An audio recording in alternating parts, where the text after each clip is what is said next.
Meeting to order now that we have a quorum for the tax increment reinvestment zone. Thank you all for being here today. And just to confirm, we do have a quorum present, correct? Yes, sir, we do. All right, thank you for that. So moving right along, we'll look at the consent agenda. So if you would look in your packets, or you should have already received them, about the meeting minutes from our last meeting. Take a moment to look at them, and if you see anything that needs to be corrected, please let us know.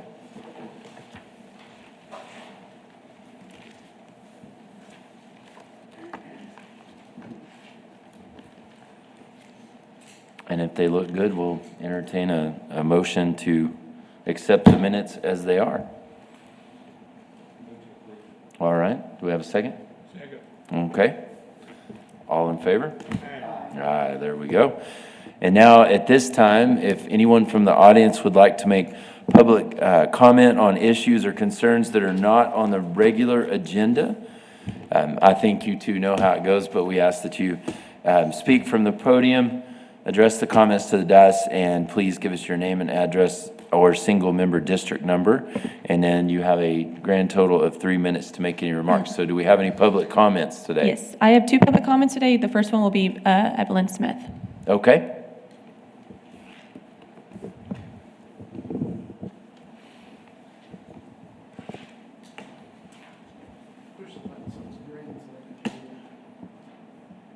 Okay. Good afternoon, everyone. Feels a little different from being on this side and usually on that side. So, anyway, Evelyn Smith, SMD 5. And as you know, the City Council did shut down a nonprofit organization from applying for TIRZ funds. So I just want to give my deepest thanks and appreciation to the TIRZ Board for all your unwavering support for over the past 3 years. And appreciation goes out to former President John Mark Hogue. He did a fantastic job because he was the one I started with when we started this, so I appreciate that. And a special heartfelt thanks to Mr. Van Noy for his tireless efforts and dedication in navigating and adjusting every change in policy that the City Council wanted to do. And we appreciate him for doing that. And it is not simply the denial of the TIRZ funds that is disheartening, but rather the realization that the nonprofit application were never given a fair or genuine opportunity for approval. It is deeply troubling that despite the 3 years of efforts, the resources and community engagement, the application appears to be, it was dead on arrival because nonprofit, as you know, does not pay taxes. And it appears that the former mayor, Gunther, and the now mayor, Thompson, were never going to approve the application because nonprofits do not pay taxes. Yet they open up the door for nonprofits to apply. And that's why I considered for 3 years, they drugged this on for 3 years when they knew that it was dead on arrival.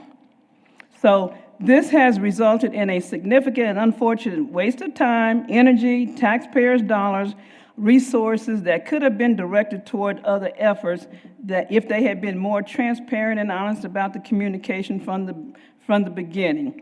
So we did not lose. We accomplished that. We made it clear that the City Council is responsible and they have to be accountable for things that they do. So my reason really here was to thank each and every one of you for all your hard work and carrying on that for 3 years. So on behalf of Gethsemane Church, I thank the TIRZ Board again for their tireless support. And please continue to do the work you do is serving in the community and strengthening our community. And thank you for everything you do. All right, thank you so much, Evelyn. Our second public comment is Monica Ramos. Okay. Sorry I beat you to it.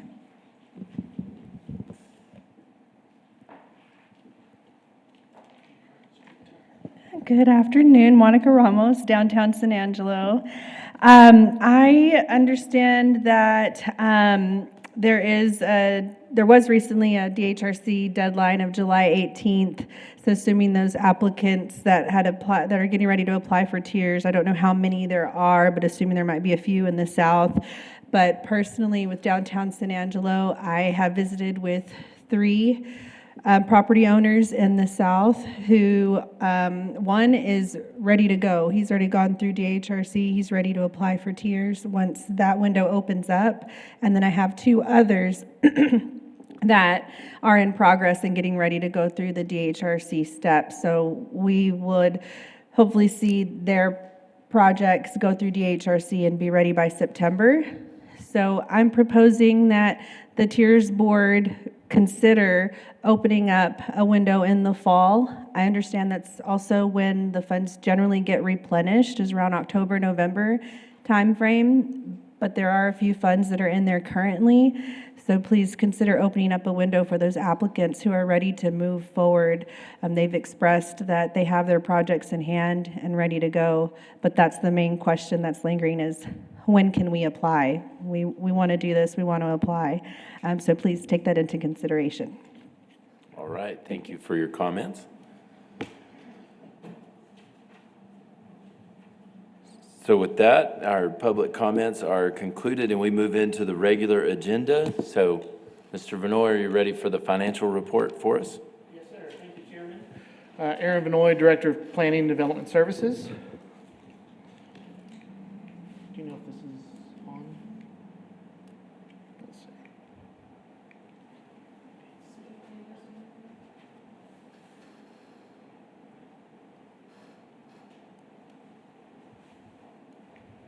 There we go. Apologize for that. So we have not had an updated finance document since the May, and so the June meeting, you actually heard these same numbers, so there has been no change. As you see here, this is the south portion of the TIRZ fund. Ms. Ramos is correct. There are funds sitting in the south funds. Currently, there's $408,150 there. So that is available for assignment. She's also correct that starting October 1, the fund for both south and north will be, the property taxes will be placed into those funds at that time. But currently, through the rest of this fiscal year, which goes through the end of September, we have $408,150 on the south fund. On the north fund, and you'll see there's a request today. Yes, sir? Aaron, can you tell me approximately what the unencumbered balance is for the south right now? Unencumbered. I mean, I know we got it obligated, but it's not spent yet. Do you know what the balance might be? I'm not sure if I'm going to answer your question correctly, but so. I know we've got 1.4 committed, right? That's what you show on expenditures. Well, for the private incentives, yes, sir, that is correct. But how much is in the bank right now in the south fund, just approximate? The answer that I think I know that I can give is that $408,150. How much? The $408,150, that's for any assignment, whether it would be for private or public, but that would be, we would consider that for private incentives usually. We don't have a public request in front of us. May I express it another way? Yes, sir. How much of the 1.7 beginning balance that we had in September 1, or October 1, whatever it was, is not spent?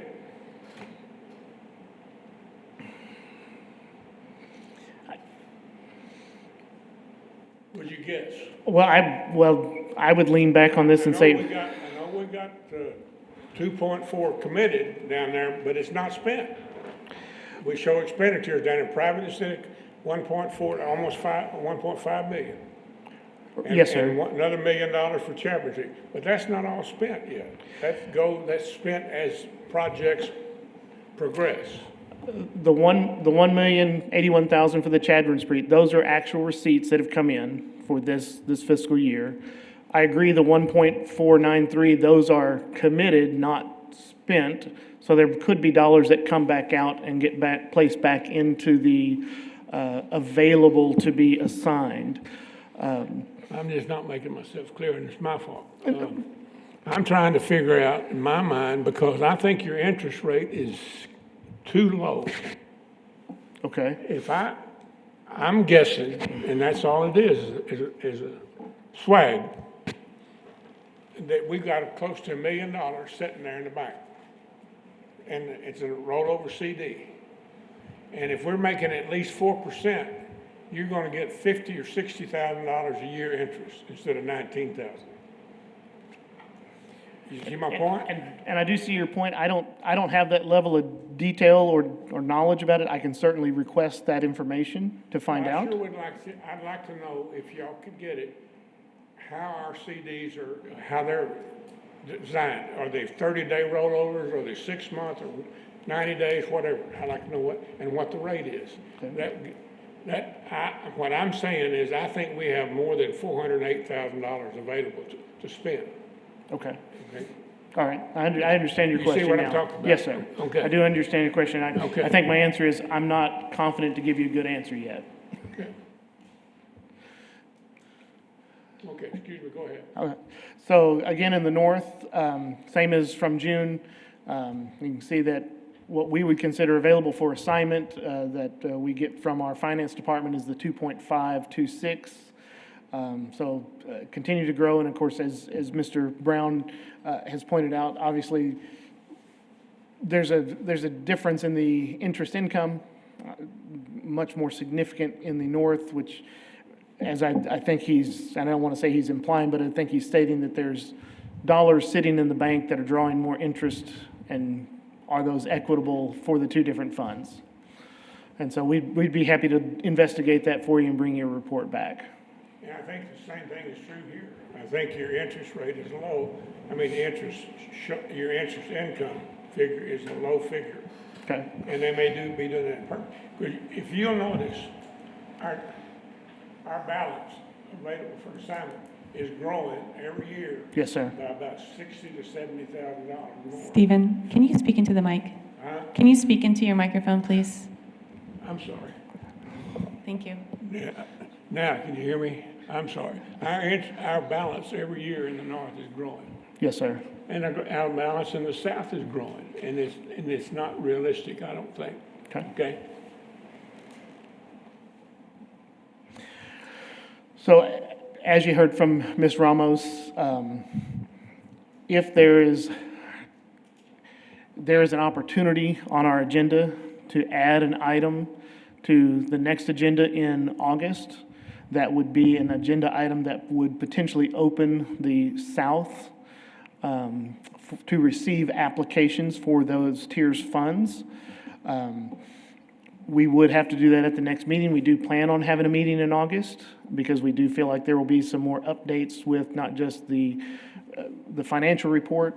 Obviously, Mr. Brown will be bringing some information back there, as well as a more detailed update on our strategic planning. So while I know we're talking about the finance, there is an opportunity on our agenda to address Ms. Ramos' suggestion about opening the South Tiers for another application cycle, which would be the third application cycle this year. But we do just want to reiterate that we do have funding available to award or recommend for award to City Council currently in the South. We do in the North. Obviously, in our North and our policies, we do not require an application window, because we've always had a surplus. And so that's why we have a case being heard today. And so I will talk about that later in my director's report, just giving you some facts about some information that correspond to the July 4th flood event. And I'll give you some information then during my director's report. Chairman, are there any other questions on the finance report? Okay, so if we open up the window, or if we shouldn't, if we don't open up the window well, let me ask the question another way. I'm like Mr. Brown now. So if we vote on it, would we be voting today to open it in August or vote on it to open it in September? It would be an item to be added to the agenda for August, to vote to open in August, when that window would be. And it could be the very next day after the TIRZ Board meeting that you voted to open the window, or that same day. But it would be to bring those potential items back to you guys in September, at the September TIRZ Board meeting, to hear them for recommendation for funding. Okay, when is the next regularly scheduled cycle if we don't open it now? Typically, we go, I want to say we wait till November, because we wait to see what that number is in October. That doesn't mean we have to do that, but I think traditionally we have. It sounds like Ms. Ramos said that there was one person that's ready to go forward. There may be a couple that need to go to the Design and Historic Review Commission Board. But those could probably take place in August as well, and then we could possibly get those fast-tracked onto the city council agenda so they could hear them that first week in October, so they could be assigned funding and start moving forward with their projects, if that's... But if we don't hear it until October, then it'll be a part of the next year's. Well, these funds will move over to that account, but yes, I mean... Reporting what we spent and what we allocated, it would be in the next year if we hear it after October 1. That's correct, because it will actually be, council has that, they have the authority to say, yes, we're spending those funds. Okay, all right, thank you.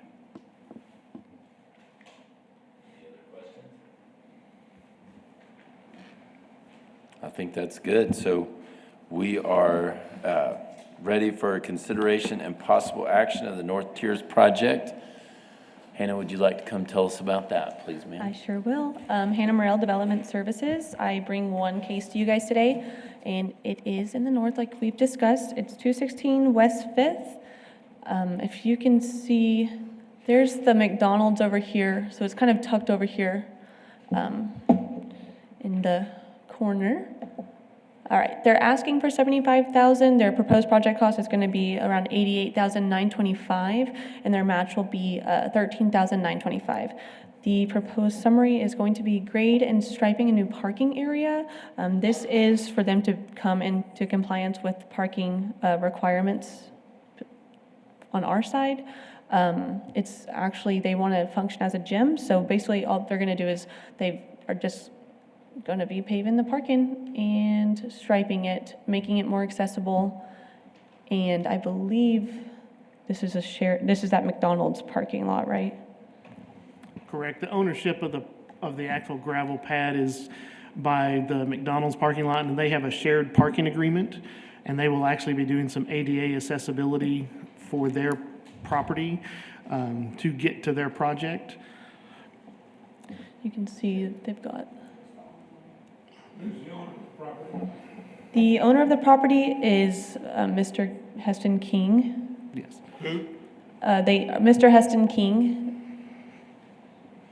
And so did you say they're required by code? Oh, I was trying to lean into the microphone like we were told. So it's required by code for them to pave and stripe this parking lot? Yes, for them to be able to occupy the building, they have to have this paved. Okay, and what business? That's what I was trying to think of. It'll be a cheer gym, I believe, or just a gym in general, a cheer Okay. gym.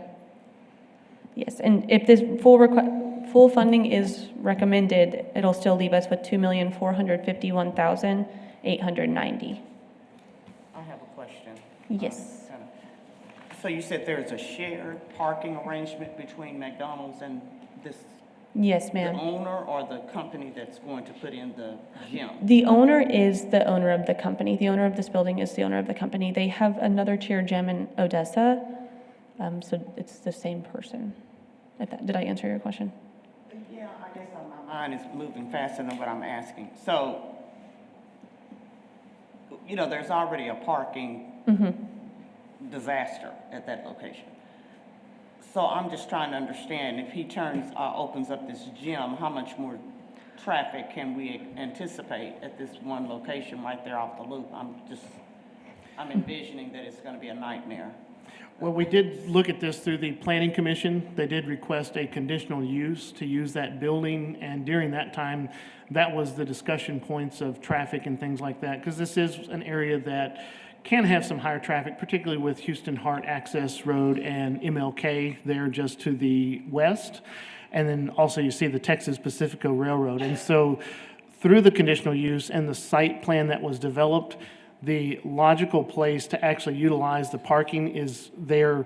While it's tied to this building here on Fifth, the parking's actually on 219 on that side, and then they have a sidewalk that comes across, and then they have some parking there at the end of the south of their building. So they are actually entering and exiting in a more safe place than typical.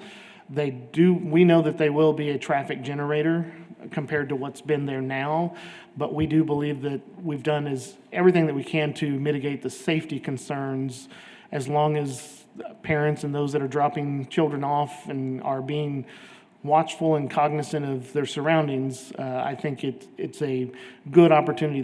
The thing that triggered the parking is they're not in the central business district, they're just outside. The central business district does not require parking, so this required some parking, and we're trying to work with them to get the building into a better use. They are modifying the building to make it a bigger space for their cheer gym. They're in a space off of Bell Street that's about half this size. And so they've been operating there, and they want to come and operate here and expand their program. Okay, I'm just concerned, maybe I shouldn't be, about the parking when I consider the students during the school year also that are offered there. That's always a distraction with the students just coming over to that parking lot. So maybe that's not anything I need to be concerned about, but I guess for the record, I've said it. I am concerned about the amount of traffic that's going to generate with that type of business, but that's not why we're here today, to talk about the business that's going in there. But I can imagine it's going to be a lot of traffic at Yes, that ma'am. location, especially in the evenings when the gym would be open. Yes, ma'am. Okay. And so just to make sure I'm reading this map right, so you've got Martin Luther King right there, and then West Fifth.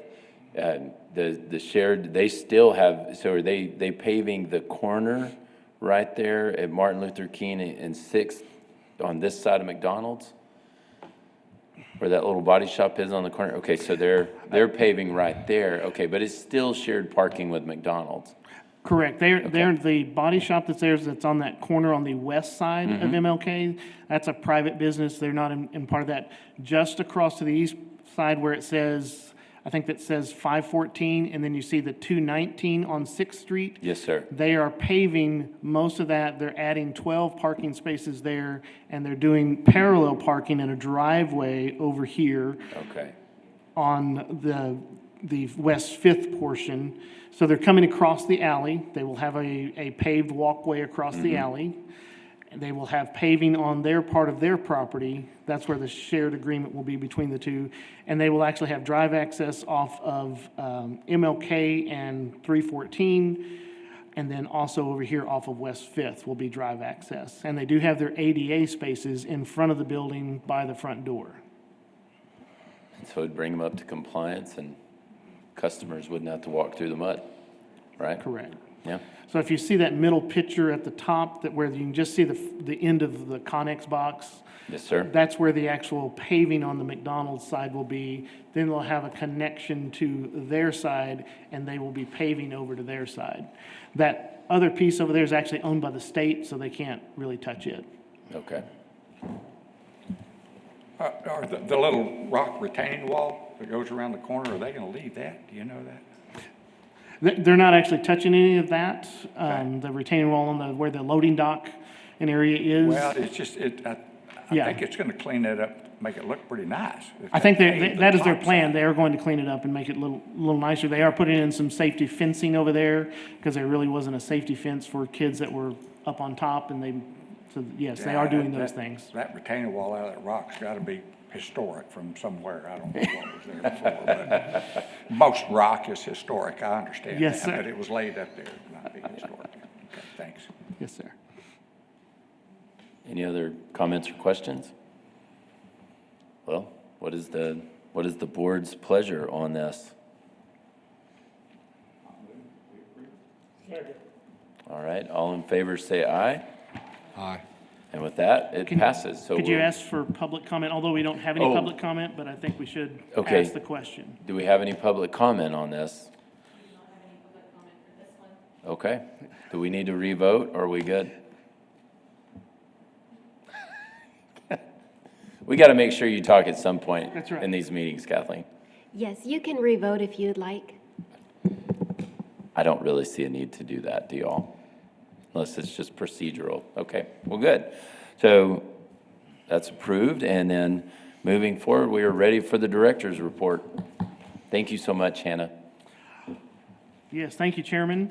First, I'll give you kind of an update on our strategic planning committee. We did have our first meeting, I guess it's been about 3 weeks ago now, maybe 4 weeks ago. It went really, really well, had great attendance. We did have lots of discussions of where and why. Also, the historical perspective of how TIRZ came to be and where we think it should go. And then, for some reason, we were blessed with lots of rain over the 4th of July weekend, and that affected our July the 10th meeting, which we postponed 1 week, which really wasn't great for people's schedules. So we did have another meeting that talked about private incentives. We did have some guest speakers there, and we did talk about what private incentives and how important those are to our small businesses here in the downtown and along Chadburn, MLK, and Bryant. We will have another committee meeting on Thursday where we're going to talk about public projects. We'll actually have guest speakers all the way from our Public Works Department, our Police Department, our parks, and then I'm actually going to do a short little presentation about tree canopy, particularly in our downtown area, about our tree canopy that as we move forward with items. But I'm very happy that committee has continued to move forward. Ms. Shirley Spears is heading that committee, and she's doing a great job with her leadership and representing y'all's ideas and thoughts of this is where the TIRZ Board stands on those things. So very thankful for her as well as the other TIRZ Board members that are there.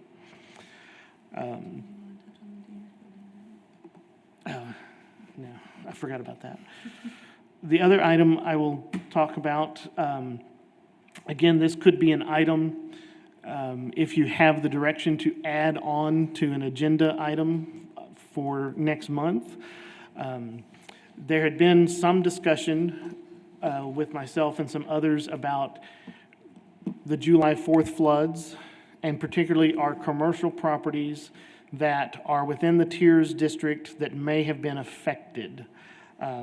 Currently, we believe there's between 40 and 50 properties that are along Chadburn, on the east side of Chadburn, that show within our damage assessment maps that are within the TIRZ district.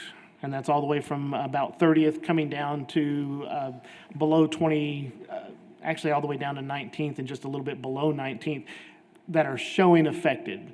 Those are not necessarily 100% confirmed affected, and there may be some that have even across Chadburn that got affected. We're trying to get a comprehensive list. So the question was to me, outside of the meeting, not from anyone here, but is there an opportunity for TIRZ to assist those businesses due to the event? And so my role is to go back and look at our policies, look at our finance plan, and try to find areas that would match up or would not match up. And so I'm just going to speak about those things for just a few moments. And again, that is giving you information if the board here, or the members here say, well, let's have an agenda item at the next meeting to discuss it and have a potential action item at that time. So going through our incentive types, obviously facade improvement, there is the potential for those businesses to request some facade improvement if they do have to take their facade off to let things dry out and they got to replace it. I think that's an opportunity for some of those business owners. I don't know that this happened to any of those business owners specifically, But again, we just talked about some paving. If they had paving washed out, or it was now it's a much more rough connection in the right-of-way because of fast-moving water, I think there's an opportunity there. I do think for commercial businesses, specifically talking about asbestos abatement, if the state or somebody says, okay, you've really had damage, now you have to abate your asbestos, I believe that's an opportunity as well. Other than those opportunities in our policies, there's not a lot of direction. So if they're having to rip out, say, sheetrock and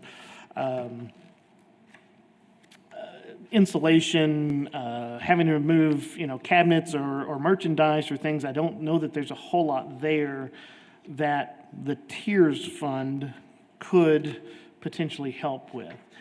If we go back to our actual funding plan, again, it talks about maybe in a bigger concept about drainage, and also talks about safety improvements. Now, it doesn't give very specifics of what those are, but it does say that safety improvements related to fire and building code requirements. So there could be some safety requirements there. So if they had a wall that was damaged so bad and they didn't have the right egress for whatever reason, somebody evaluated, okay, you're supposed to have 2 doors or a bigger door, I believe the TIRZ fund could pay for those types of improvements.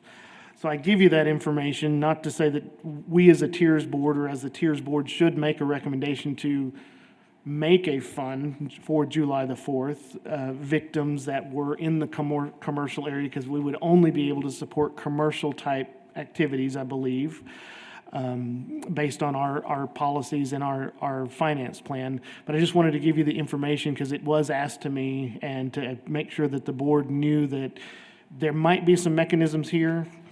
I think that would be a question for our next meeting of how deep do we get into that? Does it add a different application type, or is it just, hey, we just need to make sure that they're aware of these opportunities to come forward and request some funding? So. Question with it is, our first question would have been, do we need to set aside specific funds and create another process, or can they just use the one that's already in place for these projects if they do have damage? Because these are, I mean, you don't know them all yet, but they are in the north zone. They're within our north zone. So, correct? Yeah. Correct. All right. And I think with us having this discussion, and of course this is, a public meeting, and making sure that people hear this and understand this, and making sure that our website is up to date is critical for them to at least start asking questions.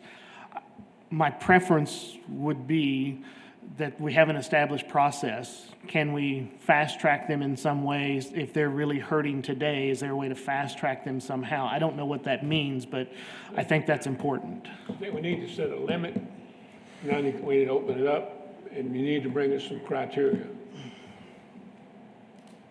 I wanted to say, similar to what you're saying, Mr. Brown, but I think they typically would always contribute to their own project.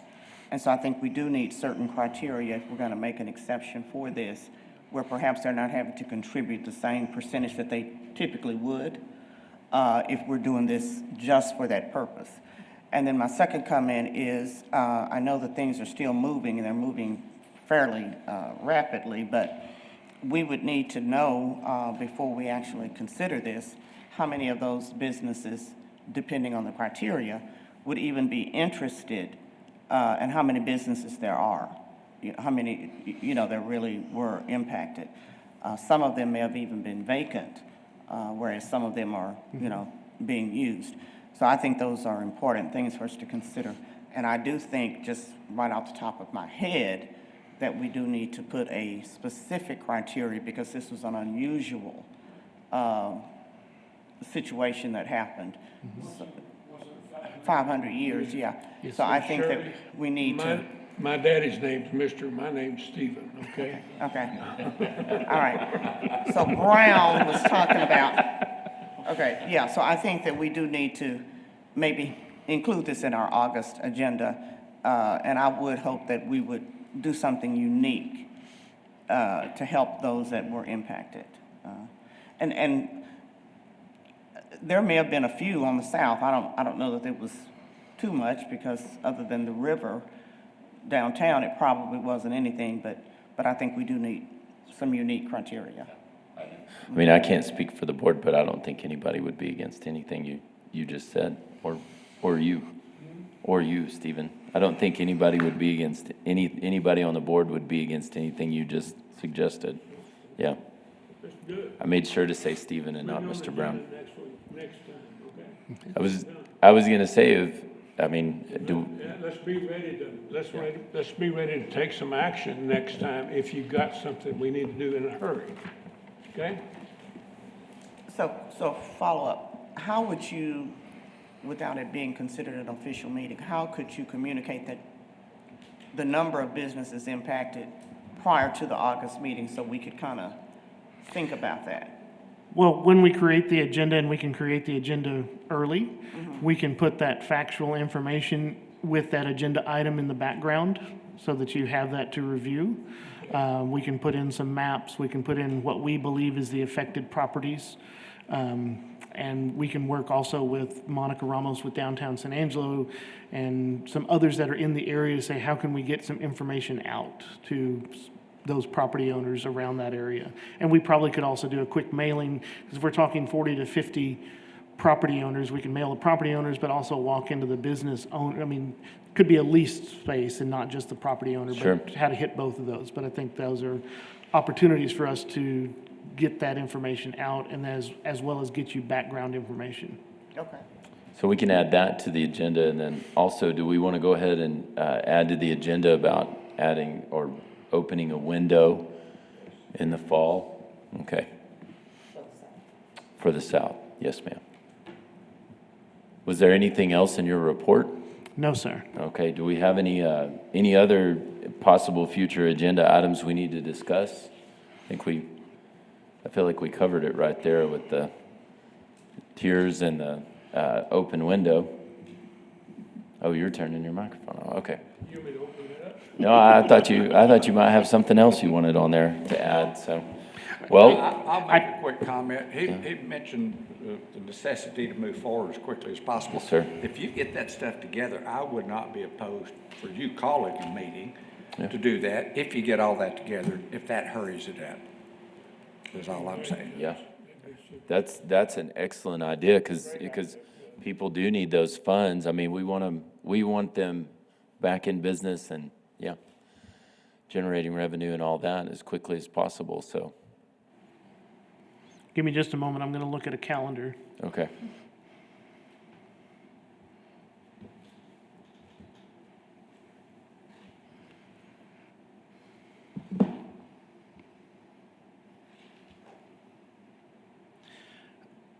I believe I can get you the background information by August 1st. And maybe we may have to ask for a special meeting, whether it's the week of August the 4th to the, what is that date? The That's, 9th? yeah, that's what I was gonna ask. Is And- there a procedure for that, or could we just say today, hey, if you have this to us by the 1st, we go ahead and put a meeting on the agenda? We or just on the need calendar? 72 hours so that we can notice the public, do our public notice. And the reason I'm looking at that week is if there is any items to take action on, we could take action within 2 weeks after that with potential applicants, depending on how it's structured, and then the very next city council meeting, get those in front of city council to get something moving quickly.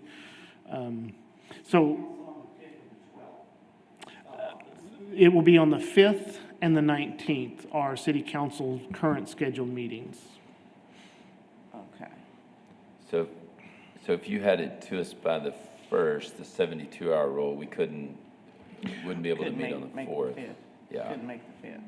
It would have to wait until the 19th. I know we have a zoning board of adjustment meeting on the 4th, and so it's also about room location and can we get a quorum, which my suggestion would be is allow Hannah to work with the board and to put some potential dates together Okay. to see, because I think the intent from what I'm hearing is, let's have a meeting. You can declare an emergency, you can do it quicker, your city attorney. You can declare an emergency, you can have an emergency meeting. unless the law's changed. Are you referring to city council, or are you referring to this TIRZ I'm board? referring to us. The TIRZ board, you do need the 72 hours minimum requirement notice. We can't declare an emergency? No, I think that it would be best practice, and I do not know if this would qualify for an emergency at this point. So I think for best practice, the 72-hour minimum notice requirement. I think you're wrong. I think we can declare an emergency and have a meeting within 48 hours. I think you're wrong. Can we confirm that, Madam Attorney, and then let's look at still trying to have a call to meeting if the dates make sense? Because otherwise, Yes. if we can't meet on the 5th and we're down to the 19th, that's almost at our regular Yeah. TIRZ meeting. Correct. The 26th is just another week. Correct. And so that's the challenge for staff, is any of those businesses could come forward today through the regular progress and get on the TIRZ agenda for August. If we're looking at a specific set aside for the area, then again, is there the criteria? We have to set those things up and get them approved through council as an approvable Correct. program. And so that's the challenge of getting through that process as well. Yeah. I do believe your intent, and I don't want to speak for you, but it sounds like, yes, you'd like the background information. I feel I can get that to you by August the 1st, but you would like to have a meeting the following week, because the background information is just going to give you some numbers, not your intent of, we want to move forward with a program. Okay.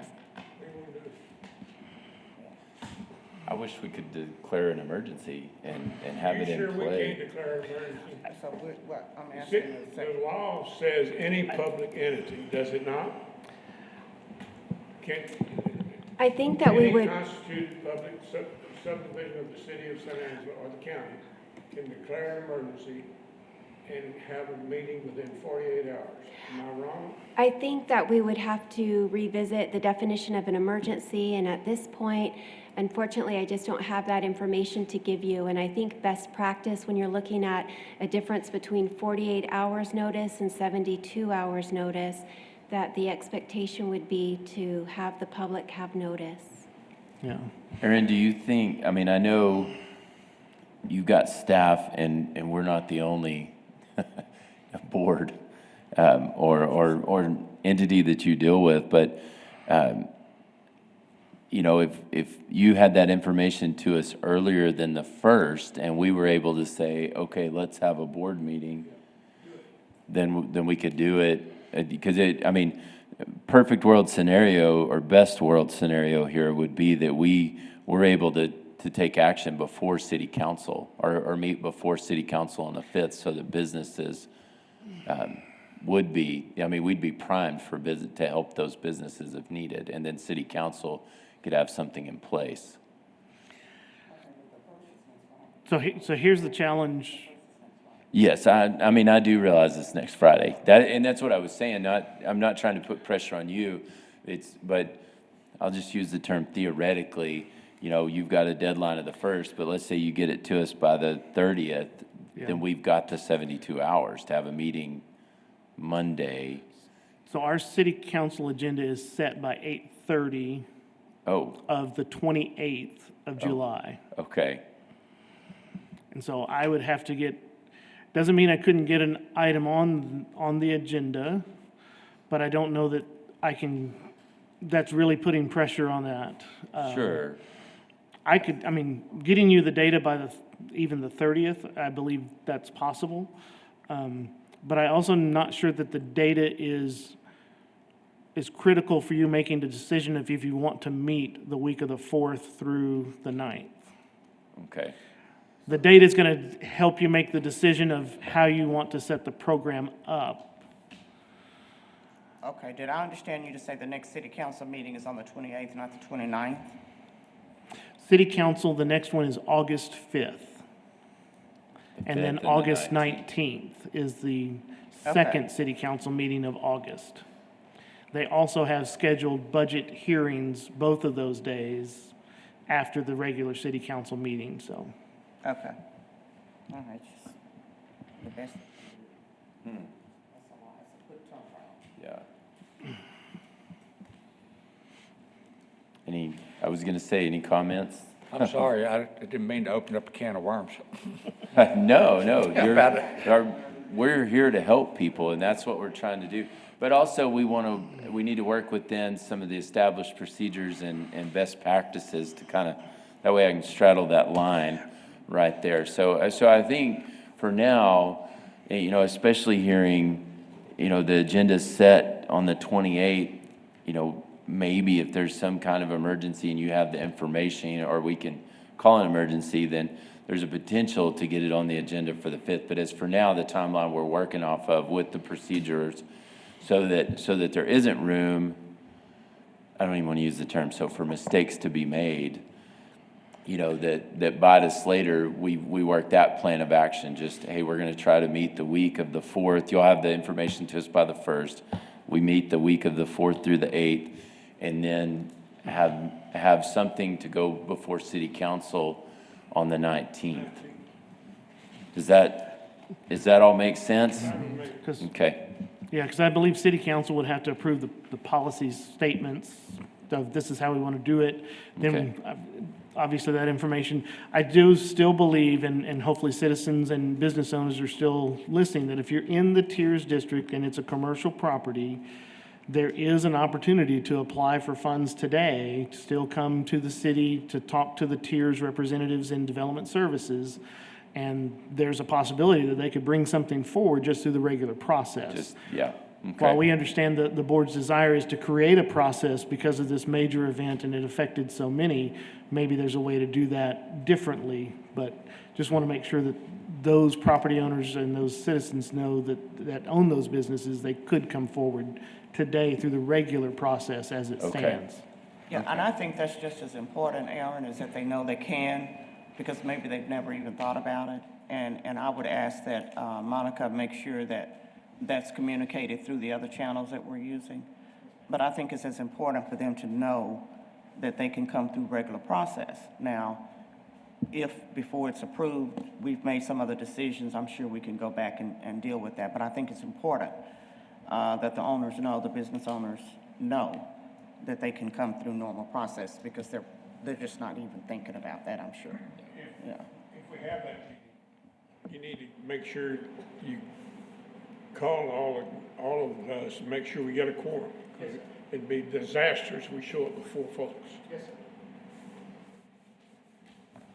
Okay, so with that, I think we've settled that discussion. So with that, we've got the possible future agenda items. So for right now, our next regular meeting is scheduled for Tuesday, August 26th, right here at 2 p.m. And hopefully we'll be able to meet before then on the week of the 4th through the 8th. But unless you have anything else or we have any other comments from the board, do I have a motion to adjourn? All right, and a second. If you're in favor, stand up. Fight some fire.